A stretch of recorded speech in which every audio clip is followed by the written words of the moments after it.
In this short experiment, I have decided to use the peg technique. So, of all the extended techniques that I have been experimenting with, I specifically was very inspired by the sonority produced by muting strings with pegs and playing at different notes and seeing at how the sound can be manipulated.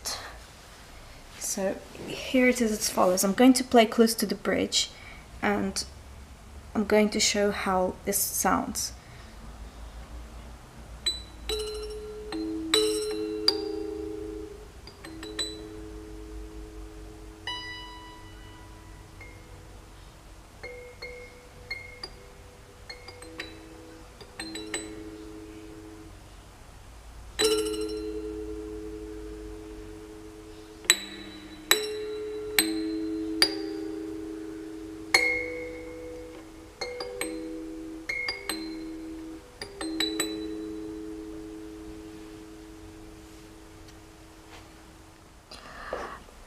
Yet another experiment which follows from this is now I'm going to play above the pegs, so away from the bridge and closer to the tuning system. So here all the pegs are still aligned in the same position. Well, disregarding the green peg will be there for a different purpose, but looking at the 4 pegs here, I'm going to look at how the sonority differs.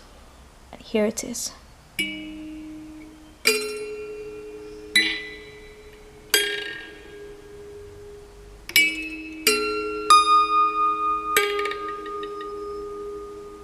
So because the pegs are so close together, they when the string resonates, the pegs tend to bounce off each other and therefore even produce a rattling percussive effect, which could be desired. I do not feel that this is a flaw. However, the sound quality produced here is a lot more resonant, and you can actually hear the pitches clearer.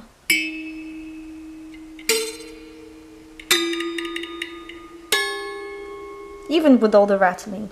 So I would definitely use the bridge close to the bridge if I want a more percussive toy piano effect, and this one for clearer pitch clarity. So I will be working also with inside of the piano strings to try and prepare them similarly to see whether they produce a homogeneous sound, because they are the thing with the bandura is because of its chromatic tuning and similarity with the inside of the piano, we can produce a very similar desired effect.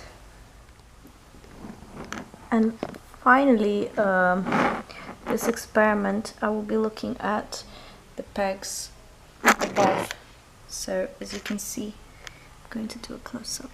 So they are now close to the tuning pegs, and what this does is actually it mutes, produces a much more muted desired sound. So if I pluck this,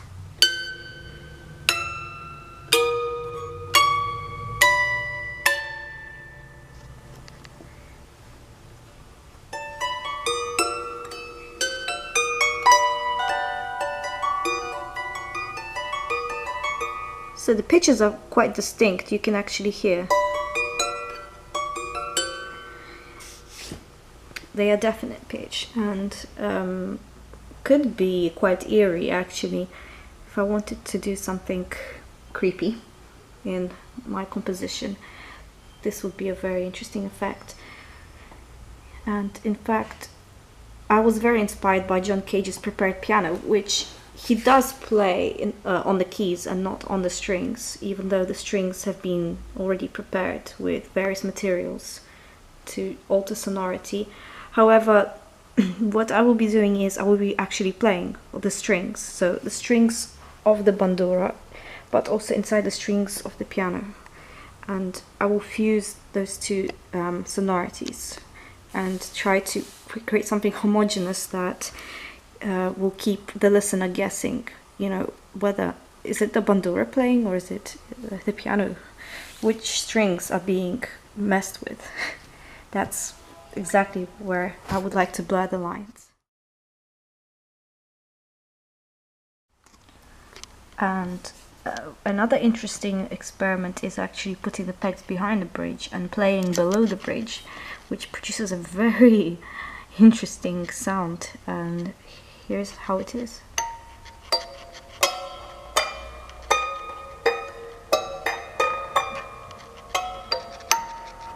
Especially at the top here.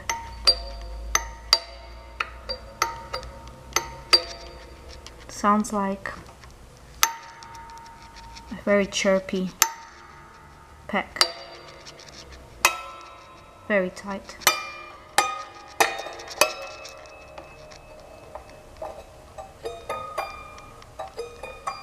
Almost like inside the mind of a serial killer. This composition could be quite eerie.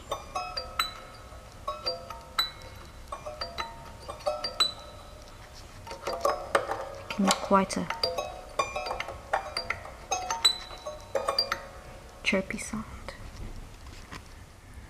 And my favorite effect of all is the pegs are now over the top of the bridge, and this one is very, I don't know, the sound is actually nostalgic. It's like a toy box, and here's how it sounds.